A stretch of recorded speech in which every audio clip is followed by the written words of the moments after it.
Ano nga bang product ang ginagamit ko to treat external parasite? If you don't know, I imported 20 ranchos sa Thailand to sell and also to keep some of them. And before ko sila i-out sa mga client ko, I need to treat them. In that way, sure ako na healthy darating yung isda sa mga client ko. Kasi hindi rin naman maliit na pera yung nilalabas sila pag bibili sila ng mga import rancho, so I need to also value their money. Plus, meron din akong policy na kapag patay dumating yung isda sa mga client ko, is iriripan ko yung pera nila, fully. So magiging loss ko lang din kung mamamatay yung isda during the shipment. So I really need to make sure na healthy darating yung mga isda. With that said, ang ginagamit kong product to treat external parasite is Demelin. Subok ko na rin to kasi pwede mo siya isama sa isang cycle tank to kill gill flukes, parasite, and fungus. And this is how I use it. First, kuha ka ng container, tank water, then you only need 1 gram per 50 gallon. By the way, yung mga aquarium ko na to na customized for rancho is 52 gallon. So hindi ko na siya sinusukat, tinatansya ko na lang kasi nagawa ko na to ng ilang beses kaya medyo meron ako idea kung gaano karami yung 1 gram. So lagay mo lang siya sa tubig, halu-haluin mo hanggang ma-dissolve, then lagay mo na sa aquarium.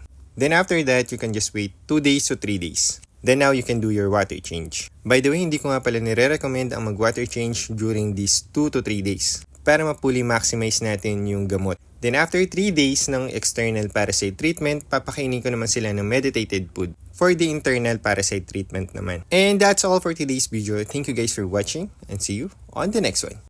Bye!